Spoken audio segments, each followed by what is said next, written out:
Have you ever sent a message and then spent the next hour wondering if you said it wrong? Not because anything bad happened, not because they replied badly, just because your brain wouldn't let it go. You replayed the exact words you used, checked if the tone came across right, wondered why the reply was taking longer than usual, told yourself you were being ridiculous, and then kept thinking about it anyway. If that's you, you've probably been told you think too much, that you need to relax, that you're too sensitive for your own good. But psychology doesn't agree with that, and neither do I, because the research shows that people who overthink their relationships aren't broken, they aren't weak. They have 5 specific psychological traits that almost nobody talks about. And if this is you, you deserve to finally understand why your brain works this way. Trait 1. Your brain learned early that love isn't always guaranteed to stay. This isn't weakness, this is attachment. Psychologist John Bowlby spent decades studying how people connect, and what he found was that the people who overthink their relationships the most are often the ones who experienced inconsistency early in life. A parent who was sometimes warm, sometimes distant, love that felt conditional, moments where connection felt suddenly, unexpectedly fragile. Your nervous system learned to stay alert, to watch for early signs, to never fully let the guard down. That's not a flaw, that's your brain protecting something it knows is precious. Trait 2. You pick up on things other people completely miss. A slight change in someone's tone, a reply that's shorter than usual, a laugh that didn't quite reach their eyes. Most people don't notice these things at all. They move through conversations surface level, but you notice everything.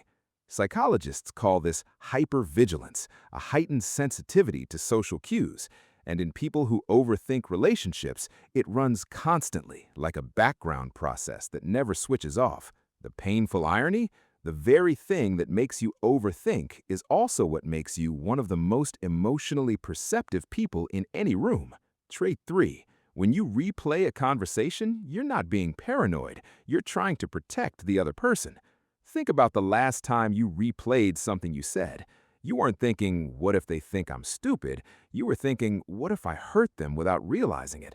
What if I came across wrong? What if they misread me and I can fix it? That's not anxiety. That's empathy running so deep it loops back on itself. Research on constructive worry confirms this. People who replay social interactions are often doing so not out of self-absorption, but out of genuine care for the other person's experience.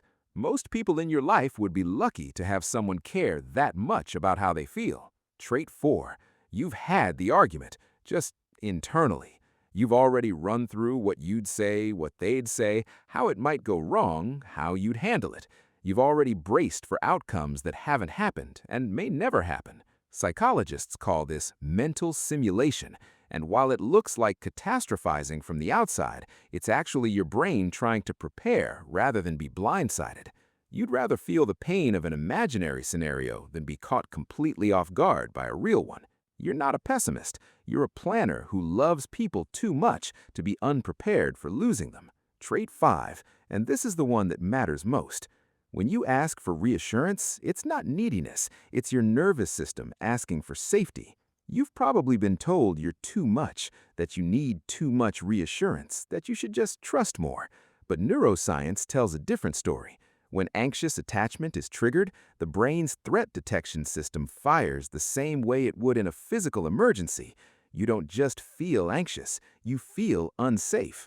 Reassurance isn't a crutch, it's the signal your nervous system needs to come back down from threat mode to connection mode. The people who tell you that you're too much simply don't understand the depth of what you're actually carrying.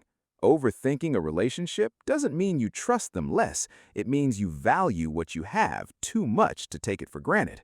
So if you watched this and felt something shift, like maybe the way your brain works finally makes sense, that's not a coincidence.